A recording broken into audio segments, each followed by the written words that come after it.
So I'd like to welcome you to the Fall Adult Faith Formation Series. We started up last week with Science and Religion. This group has moved to the third Sunday of the month, except for next month in October when it will be the fourth Sunday, because Mary had already booked a speaker.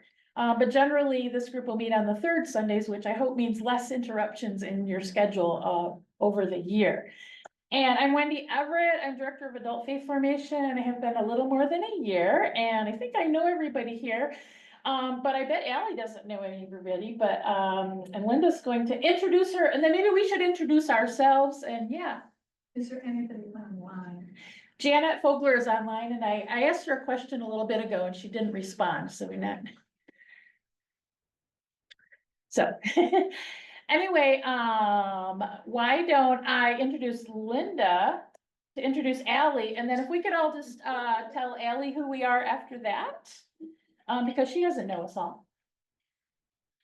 I'm pleased to introduce Dr. Allison LaBarre, whom I've known for a very long time. She actually grew up in this church and watches online the Sunday services. She graduated from Eastern Michigan University, moved to Columbus, and has been there for over 20 years. She got her master's at Grand Canyon University and her doctorate at the University of Ohio in Athens. She has been the principal for the Ohio State School for the Blind, which started in 1837. Go ahead, Mom. And also the principal at the Ohio State School for the Deaf, which is very close. She's also been responsible for statewide services for the state of Ohio for blind and deaf individuals and families. And this year, she has also been tasked with workforce development for that community. She's the assistant superintendent for the Ohio State School for the Deaf and the Blind, which is its own kind of defined district within the Department of Education for the state of Ohio. And I could tell you a lot of other things, but I won't. I'm very impressed. Thank you. Well, why don't we go around and introduce ourselves to Allie? And I see there are a few more people online than when we checked a moment ago. So we'll invite them after and Nancy gets a chance to speak. So Dawn, go ahead. I'm Dawn Rudnick. I'm Debbie Houghton. Helen Ryan. Julie Rush. Donna Wagren and Ann Hanton. Mary McCluskey. Peter DeHart. Amy Kennedy. Dave Moore. Karen Sanford. Dave Moore. Nancy Moore. And then Salacious.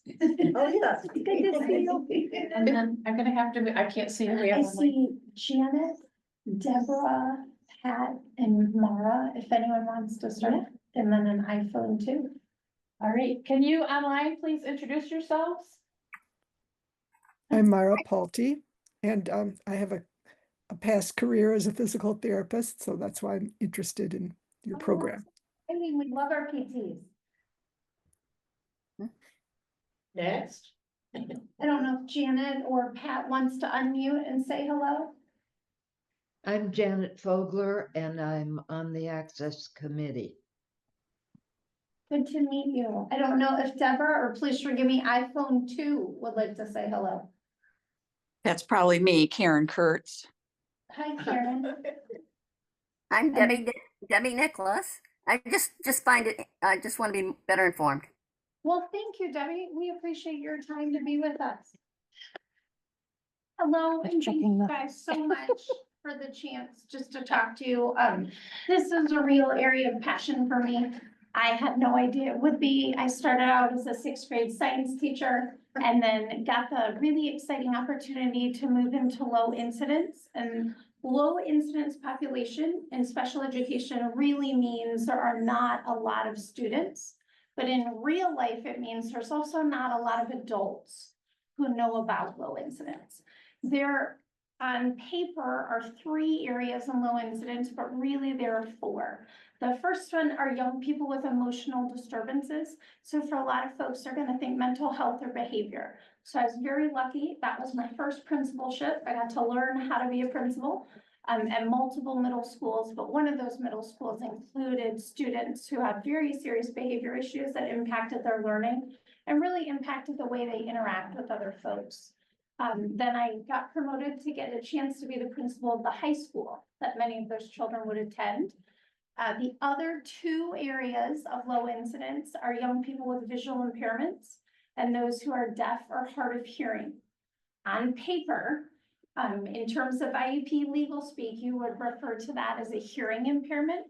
But culturally, there is not a view that that's an impairment. You are culturally deaf. And that is a wonderful culture to be a part of. So the concept of impairment is really uncomfortable and not language that we use. So we would say deaf or hard of hearing. When I look at the paperwork, our young people are identified with hearing impairment, but that's not the language we use. The reason I would argue a 4th group is that deaf blind really is a 3rd community. Deaf blind is not necessarily just part of the blind community or just part of the deaf community. You learn where you are connected as an individual because that depends on your deaf blindness. So those areas I had no idea I was gonna fall in love with and got very lucky that these folks would take me. I make no sense in this field. I'm a gen ed teacher. And I was really lucky to get a chair who was willing to try different things. So my dissertation research was on special ed legal knowledge for principals. I'm really trying to learn for principals in Ohio. What do you know about IEPs? Do you know how to take care of your teachers and your students? The reality is we do not. Most statistically speaking, principals that run a school and then central office folks who run a district come from gen ed. And a lot of special ed folks end up going into special ed leadership. So you might be a special ed director if you choose to continue. And my interest was, no, what if you run a district? What if you are the money people, the business people, the numbers people? Do you know enough? And I would argue I learned no. We do not as a state. And so looking at what tools would be helpful to make sure that these populations stay a priority. When you are a student, you have an IEP. So that means when you're preschool, even when you're early intervention and a baby, there are direct supports to help your family. And then those supports transfer to you as a student and stay with your family until however old you are. So where I work, it's 22. In Michigan, you guys are much more forward thinking. You can have services until you're 26. But then it's real life. So then what? And for me, I've spent much more time because I'm lucky enough to be able to be healthy and stay alive outside of being a high school student, outside of being a middle school student. And so as I kept working in my career, I realized my real passion is now what? There is no IEP when you are 30. Do you like the life you can build as an adult? And do schools understand that's our responsibility to set you up to have as many experiences as possible, as much access as possible, so you can go on and do things you want to do as an adult. And it's hard because schools don't love to talk about that. It's a lot easier to say, get a diploma, we did our job, check. And that just isn't real. That is even more serious in our communities. You are not going to be blind because you're 30 and you don't have an IEP. You are not going to be deaf. It doesn't work like that. And for so many of our young people on IEPs, that's only a thing when you're in school. So for the young people that I served who had an emotional disturbance, do you have an emotional disturbance when you're 25? If you don't choose to say that and identify that to your employer, to your neighbor, to the person you're dating, do you have that anymore? We don't get that luxury in other parts of that low incidence community. You will have to at some point disclose you have a visual impairment or you are deaf or hard of hearing or you are deaf blind. So that is part of my excitement, that I was lucky enough to have a superintendent who would let me go into some of that workforce readiness work. Because then what, now what? And so that is part of why it's just a real privilege to get to work with these young people every day, work with adults who are blind professionals or deaf professionals or deaf blind professionals, and learn from, to really think about what are we doing. I will tell you that one of the biggest things I've learned about is access. It's so neat to me to see the stickers for Access Committee, and that you guys are thinking about this, because it really is an everyday part of what matters. So I just want to share with you a couple of things and be ready to answer questions. I'm going to share with you, starting with blindness, really dreaming that people understand blindness is a spectrum. So you could be someone who's blind, who has no usable vision, and light perception is what you can see. So maybe you could tell there's some light over here or there's not. And so I work with a woman who lost her vision at 2. And so she has light perception. Occasionally she will have sunglasses on if it's really bright outside, but she can't use her vision to get additional information.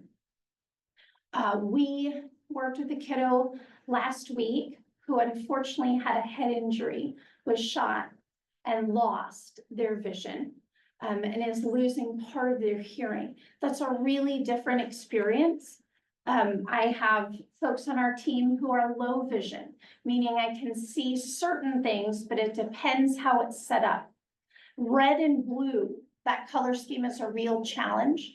And so I have red on the bottom of this presentation. I would have a black and white presentation if I were working with my team at school. I would typically have a black background and white letters for high contrast. High contrast is going to really help for someone who has low vision. When we go out to do evaluations, the statewide service team, we really encourage our folks to wear all black or as much black as possible. I have large name tags that are available that say what their certification is, who they are, but we are doing that by design for high contrast for those with low vision. We've really learned that a lot of people presume our kids can't see anything. That's not the case. And then there's all kinds of technology, sports, music, everything you can imagine that we work to make accessible. The way that you learn everything from how to get yourself dressed, how you're going to put on lotion, how you're going to put on makeup, all of those things, how you're going to get your hair ready in the morning. All of that is part of something called the expanded core curriculum. There are 9 skills in that for folks who have visual impairments, and 8 skills in that for folks who are deaf or hard of hearing. We combo who needs what for a deafblind student. That's a national piece of education, but it's a real challenge because a lot of states do not mandate it, viewing it as optional. The reality is research says that's not optional at all. That is literally the difference. It doesn't matter how smart you are if your pants are on backwards and you cannot figure out how to get to the door of a building. That's the stuff that teaches that. So I'm going to share just a quick story for 2 minutes of folks in different communities. So one of the stories we'll hear today is Anastasia. She is a Paralympic swimmer. She's a teenager. She lost her vision as a teenager, had a really challenging time, and then figured out I can still do the things I want to do. I can still utilize the vision I have, and has gone on to excel as an athlete. For deafness, deafness is also a spectrum. So you could be working with someone who's hard of hearing, meaning they can hear some things. You could be working with someone who has no hearing, they're profoundly deaf. So they're going to communicate manually with sign language. If we're here in the United States, they'd be using American Sign Language. ASL is a class 4 language. Think about it like Mandarin Chinese. So I am an ASL 3 at Gallaudet. There are 2 universities, deaf universities in the country. I was very intentional about signing up for classes at a deaf university. culturally, it is the most appropriate to learn sign language from someone who is deaf.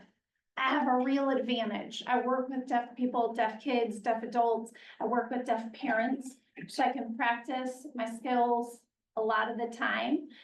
This for me is really hard. I don't have a language brain. I have a mom and a grandma who were brilliant folks. School has not come as easy for me, and I do not have a language brain, so I have to practice a lot. I pick the wrong sign regularly, so I need students to correct me and explain what I need to do to change. But they are very kind and patient with me, which I really appreciate. One of the things I will tell you for sign language, there's all kinds of facial pieces. How your eyebrows go up and down is giving someone a cue. When I was a younger administrator, I got Botox so that my face would try to be smooth. I had to stop the Botox because you cannot do what you need in ASL if you cannot move your face the way you need to. So that was a cultural change for me that I said, oh, I'm gonna get myself together. But those kinds of things matter. Your signing space matters. If you're really small, that's not going to provide access. If you're really big, it's confusing. The top of your face from your nose to your face to your forehead is male. From your nose to your chin is female. Mom and dad are the same sign, but it matters where you put it on your face. So I have to think as I'm trying to sign, did I ask the right thing? Sorry is the sign I use a lot. Let me try again. I'm sorry about that. And I keep repeating. If you think about dad, one out is grandpa. Mom, one out is grandma. So sign language makes a lot of sense, but you really have to practice. There are thousands of signs. Sign language is regional. In the same way that I had some kiddos ask me on Friday night at a football game, do you say soda or pop? And I said, I say soda. That's what I grew up with. But I know folks in Ohio really like pop. If you go down south, you might say, I want a Coke Sprite, because everything starts with Coke. That's a regional piece, because we all have English as our L1. We can still understand what you're saying. That's not always the case. If it's a completely different sign, it changes the whole context of what you're saying. The other piece for sign language is as early as possible. You want to get that language access so that kids have a way to build information in their mind. The stats on this for me are humbling. About 90% of deaf kiddos are born to hearing parents. One of the programs that I'm lucky enough to lead folks in is deaf mentoring for families who have deaf children, who have a deaf baby. And then I've also gotten to work with the folks who do that same programming for folks who have blind babies. So it's really different.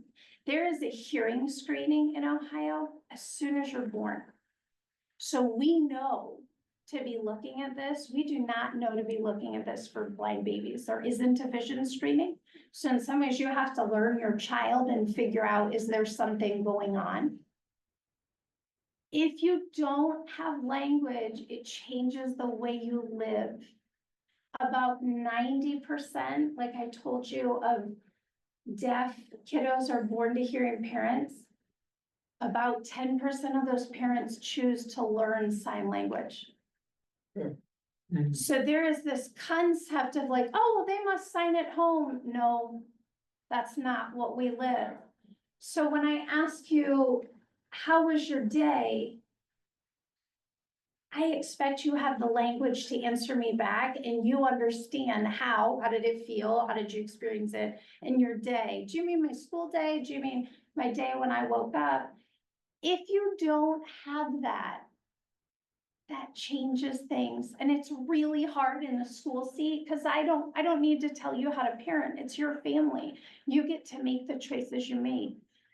/ you cannot have the same conversation if you don't have language. So that's a real challenge for us, trying to be supportive, trying to be inviting, but stressing to families, especially young parents of young kids. This really matters. Please, please make the time for this. Please practice. We are here for you. This programming is all free, all of those pieces. When you have a blind baby and you are trying to figure out how to introduce them to the world, how they're going to learn how to walk, how they'll pick their favorite food, where is their food on their plate? You don't want them to walk into a door. You want them to feel safe to play on the playground. All these things can feel really overwhelming, is what parents have told us. That's why that programming is there.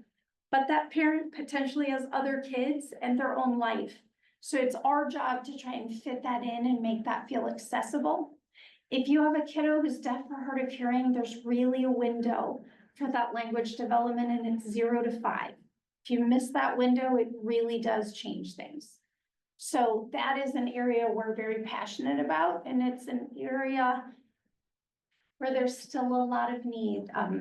Every kid is not coming to us to get that kind of free training. Sometimes literally folks just don't know. So that is a piece that we really pay attention to. If you are going to be a student who uses ASL, we want to get that for you very quickly. If you're going to be a student who has hearing aids or a cochlear implant or a bone-based hearing aid, again, we want to get with you as soon as possible so we can support you and your family in how to learn what's going to work for you. This is a picture of Matt Hamill, who is a deaf UFC fighter. He has a movie coming out about his life. That'll be a big one for us. So we'll be sharing and taking students to see. One of the pieces that I learned from the deaf community that we are trying to take over to the blind community is mentorship. So having a deaf mentor, having a professional who is like you and learning what they did, having parents be able to talk to parents about how did you learn this? How did you set high expectations for your kids is really important. We are thrilled because he's going to be coming to the deaf school in Ohio to speak to the students. We really seek that out. Today, you guys had a new member who just randomly happened to talk to my brother, Andy. His wife is joining a new medical team at U of M. She is blind. And he said, oh, I really wish I would have. And I thought, no, I wish she would have, because I would love for her to jump on a Zoom again as that mentorship for our blind kids. So excited to potentially make that connection. The third group is deaf blindness. And again, this is a third community. So I cannot tell you until I know a person if they're an ASL user, if they are an assistive technology user, a Braille user. It all depends on who they are. That young person that I talked about in rural Ohio who unfortunately had an accident and was shot is going to have to learn what tech will work for you. There isn't any usable vision, but there is still some usable hearing. So what is that going to mean? This is Haben Gurma. Haben Gurma is a huge deal in our community. We were beyond excited to get to take some kids to hear her speak last year. She was the first deaf-blind person to graduate from Harvard Law School. She is a practicing attorney. She is an author, a public speaker, and really at this point, to be honest, a social media influencer. She's at a point where she can take cases as she chooses because there is so much need for her around the influencer world and really sharing. One of the things when we heard her speak, she talked about that kind of blew my mind. She isn't just one part of the community. So she joined a rock climbing club for folks with visual impairments and was met with some resistance because of her deafness and trying to explain, no, I'm very capable of doing the rock climbing. I'm going to need some tactile support, so I'll need to touch things differently and cue. But one of her passions is really looking at discrimination and trying to create access. So to go to a group for rock climbing, where you think you're with your community and be told, I don't think you can do this. It's everywhere that you really have to look to create this kind of access. So she's a huge deal in our community. One of the things that I would love to share with you in a point to ponder is something called ableism. Ableism was a new concept for me. I had no idea, to be honest, I'd never heard that term before working here. There are a variety of pieces of language, but ableism is really looking at, do you look at disability first? Or do you look at ability first? And ableism presumes an able-bodied person is the superior person. So I want to set things up in the way I think it should traditionally be. Mobility, I can walk the way I need to walk, the way you expect. I have full access with my vision and I have full access with my hearing. So when we look at ableism in our community, are we setting up access? And is that our viewpoint? And that's a hard thought because the world is built in an ableism mindset. But to call that out and think about access means you are looking at, did I get a sign language interpreter for this event? Have I made this accessible to folks? Have I thought about the physical mobility needs? Is there a working elevator that I'm going to make sure to provide? Would I be able to offer human guide? So if I were working with a student who has a visual impairment, I would ask, may I offer an elbow? So if someone took my elbow, then I would be able to walk with them to give a heads up, we're gonna come up to 5 stairs. But do I think about those kinds of things? And ableism really looks at, no, you don't have to. You just set it up for you and anybody else, they have to make it work. We look to try and reduce that kind of thinking and share that with school districts and share that with professionals just out in the world of how have you set that up.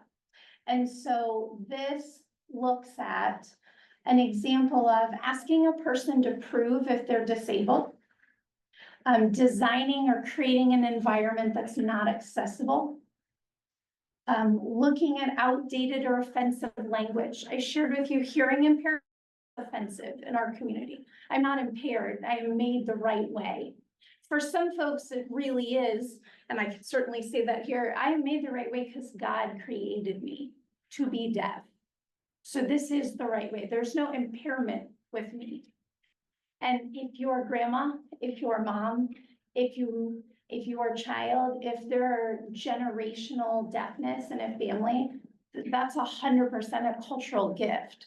So it's really wild sometimes to go to early intervention and hear.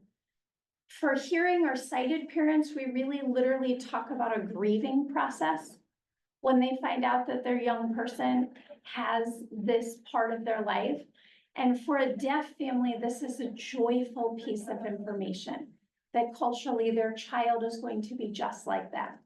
So it really depends on how you look at it.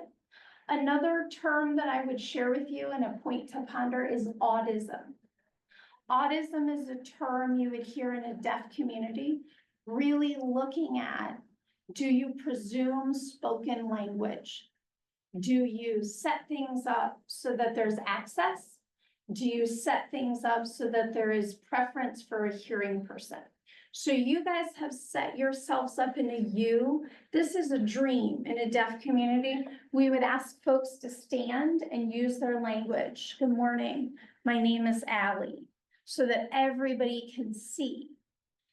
All rows, back to back, that would be an autist setup because I don't have access. I have to turn, putting my back to someone to give you the information, turn, my back is there. So really thinking through what that looks like.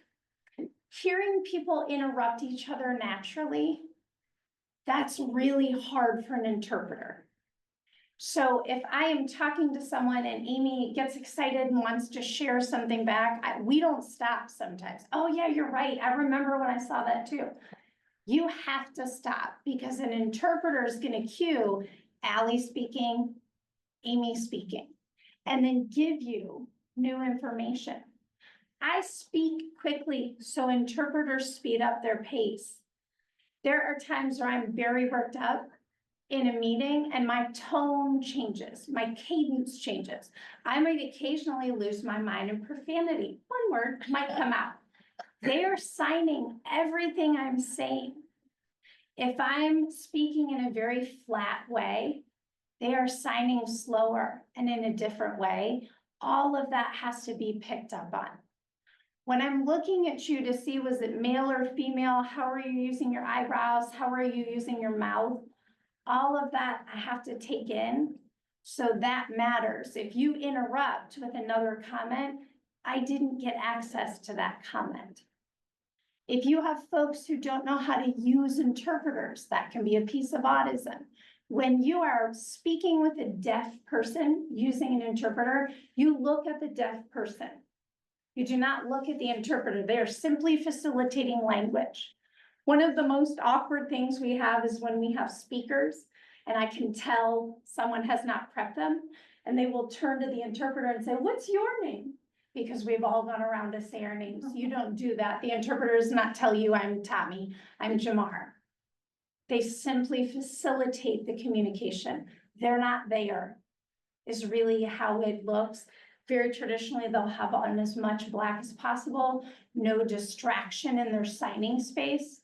So all of those pieces are a part of autism and how you set things up. But if you are a gen ed person, you don't know that stuff. So in a meeting, in a school setting, on a date, you wouldn't know any of that if someone hasn't taught you. Haben talks about, I want people to see the story of disability as driving innovation, inspiring new technologies, bringing people together and connecting everyone, not just being inspirational. One of my really good friends is blind, and I have been places where folks say to her, "It's just so incredible. How do you do it?" She does not think she is incredible. This is her normal life. So she is a licensed principal. She has a master's degree. She has Braille code, both Nemeth, the math, and Dewey B, the English. She's fluent in both codes. She doesn't see herself as inspirational. She sees herself as doing what she needs to do as a human, as a professional. She doesn't see herself as inspirational because she's married. She doesn't see herself as inspirational because she has a daughter. She just thinks she's normal. So Haben really drives that home. Yes, it's incredible that I went to Harvard Law, not because I'm deaf-blind. It's incredible because I went to Harvard Law. That's it. And so her focus on technologies just made me really want to share a couple of things with you. Assistive technology is how we talk about tech. There's low tech and there's high tech. So low tech really could be literally something like a cane. We work with our kids at the school, and you guys, same in Michigan, you do not currently have an open functioning blind school. You do have an open functioning deaf school, but you have the Michigan Department of Education, and they're very serious about getting folks access to orientation and mobility is how you learn cane skills. And so we start with kiddos when they're very young, so they know all the ways to work with their canes, all the things that they can do. There are different tips for a cane. So we practice this kind of stuff with our kids. Depending on, any of these can be at the bottom of your cane, depending on where you're going. So for our folks in Zoom, I'm holding up a wheel. And this wheel is going to be able to go on the tip of a cane. Say if you wanted to go hiking. So I have a nephew who's very important to me who loves going out into the woods. I'm hoping to take him to Bird Hills sometime soon. We would need to switch his cane tip if he were a cane user. A cane is for two parts. A cane is literally to get you information. You're going to swing as you move. Oh, there's something over there to my right. So I would need to know that when I'm walking this way, expect something.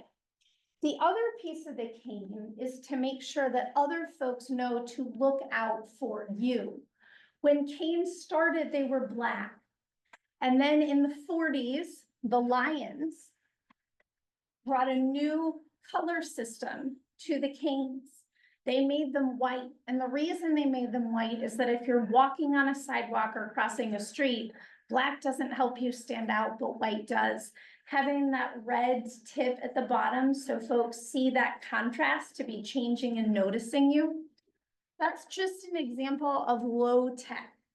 We have a ton of high tech tools. Probably the most popular in our setting is a refreshable braille display. So I'll give you just a little bit of information on that. In the deaf world, technology, people immediately think tech that you wear. Do you wear a hearing aid? Do you have a cochlear implant? Meaning you've had a surgery and that implant sends the information to your brain? Do you have a Baha that is a bone connected hearing aid? Do you have an FM system, meaning I'm wearing a mic, my partner's wearing a receiver, getting that direct communication from exactly what I'm saying, cutting out the outside noise. We're really lucky, no one is in here vacuuming. We don't have a lot of external noise, there's not construction or a jackhammer, no one is mowing a lawn. All those things make a difference in the access that you can provide someone. This is a picture on the screen. There's a young Black girl. She's holding a refreshable braille display, but the biggest piece is that she is standing up. I'm guessing she's about 5'3". She has 20 volumes standing next to her. That's one brailled algebra textbook. So to say, take your book home, she can't take her book home. It doesn't work like that. The way that you may have kids or grandkids or neighbors or nieces or nephews that are important to you, they can bring their book home. One of the biggest things that we always try to do is share something like this, whether showing people in our library. This is the dictionary, which spans the entire wall of the library, versus the text. She is holding in her hand the size of a laptop, a refreshable braille display. The reason she has that is to show folks her entire algebra book is a file on that display. She can pick the chapter, she can pick the page, all those pieces, but that's why access through technology is so important. There was a time when the answer was take that braille book home. There's just too much information that comes into the world now. When you think about things like the internet, it's just not possible to say, put it in one book and carry it home. So I just wanted to share with you just a couple more things.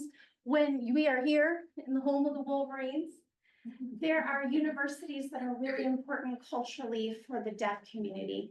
Gallaudet and RIT are the big two. Gallaudet is located in DC. RIT is located in Rochester, New York. Gallaudet became an institution in 1864 because President Lincoln signed the charter bill into law. So there's a long-standing history and a real pride at Gallaudet. Gallaudet became a big deal around in the 90s for a movement called Deaf President Now. And so their students held really a 2 to 3 day protest saying we want a deaf president for this deaf university, because they'd always had hearing presidents running. And that real conversation of you're not of the community in the same way you can be an ally, you can be respectful, you can be supportive, you're not of the community. Since then, Gallaudet has had deaf presidents leading their university. RIT opened in 1829 as the Technical Training Institute. They partnered with the National Technical Institute for the Deaf and are now just a fully thriving university. Both of these schools serve students who are deaf, hard of hearing, deaf, blind, and hearing. In the hearing world, if you are coming into the deaf world, there is a prestige or an honor if your degree were from NTID or Gallaudet. And so that's why I was very intentional to take these classes for sign language from Gallaudet. It assumes and says to other people without saying, I understand, I need to learn this from a deaf person. Gallaudet is going to provide a deaf professor. And so those pieces are really important. And in cultural significance, especially if you work in a school setting, we have lots of kids who dream of going to NTAB or Gallaudet. In the blind community, there is not a blind university in the United States. Our students go anywhere that they think is going to be a good fit. But the real piece there is your high school experience. And so I'm going to share with you three. Perkins in Watertown, Massachusetts is really the Harvard of high schools, if that makes sense, for blind kids. Perkins is where Helen Keller went for a time in her education. Perkins has access to funding that no other blind school in the country has access to. If there's a new piece of technology, there's a new way to do music, if there is a new anything, Perkins has it. Perkins has a specific plan for students who have CVI, a cortical visual impairment. That means your eyes actually work, but your brain can't make sense of what you're taking in. It's really hard to find programming for that. And they have some very specific programs for deafblind. Texas School for the Blind, TSBVI, is in Austin, Texas. They are also a huge deal. They're really known for their curriculum development. They're known worldwide. I've gotten to visit. It's an incredible campus. They are the same size as Ohio is the wild part. They have so much money. People presume there's just thousands of kids. There aren't, but their deal that is different than any other blind school is this.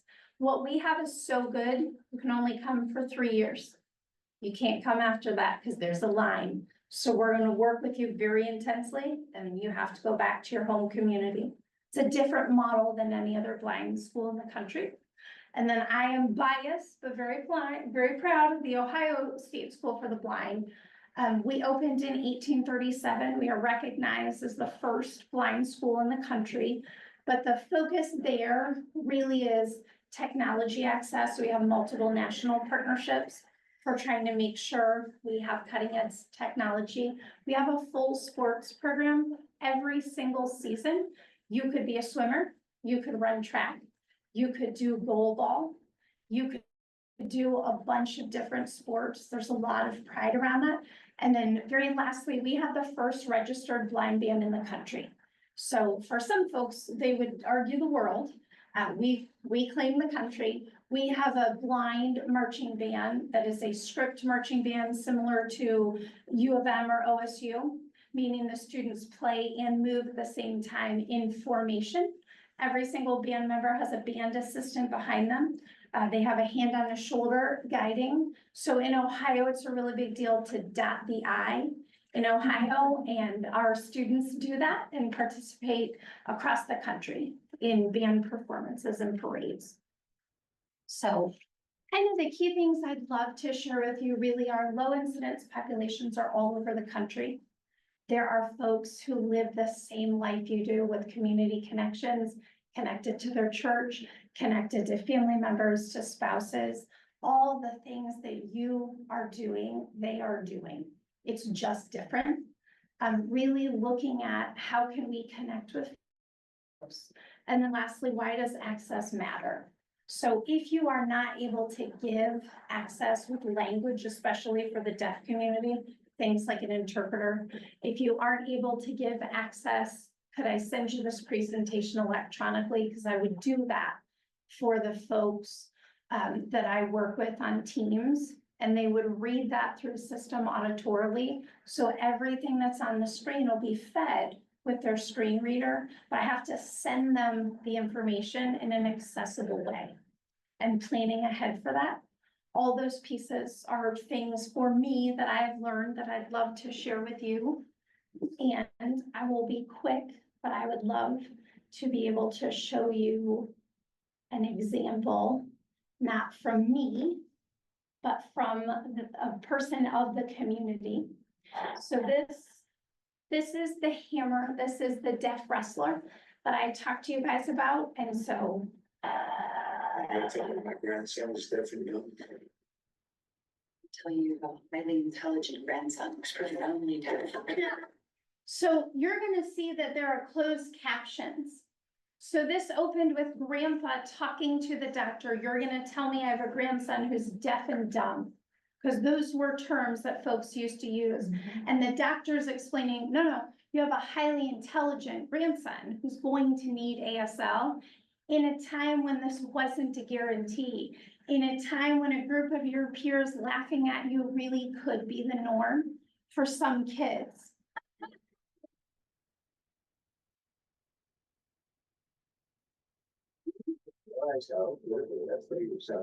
Be a national champion.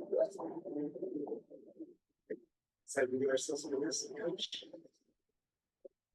These parents are not used to hearing, do you even realize your son could be a national champion? You see folks in this clip who have RIT, one of the two deaf universities, because that's where he wanted to go to college.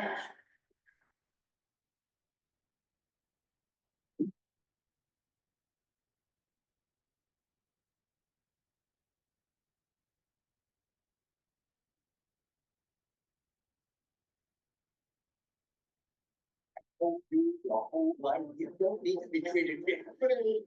A key part to this, you will see sign language. You will see him using sign language in the film. This is a deaf actor using sign language on screen in the deaf community is a huge deal. You do not see that everywhere. That's part of the excitement for some of the students that we work with. Going to a movie and only seeing hearing folks is the norm. That's something that's pretty magic with this.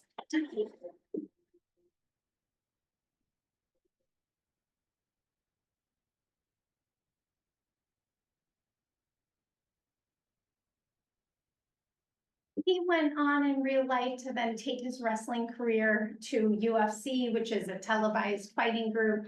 Those folks get in professional martial arts. I would call it a fight. They would not, they would call it a match. But he has gone on to make a full living, think 6 figures a year or more, and have a movie created about his life. That is not the everyday norm for that community. So that's part of the real excitement around that. This is the swimmer that I was talking to you about. City, who has visions of gold medals. News 12 sports director Kevin Marr has her story. Stacia Pagonis calls a swimming pool her happy place. It's the place that I feel free. It's just me in the pool and I feel so independent.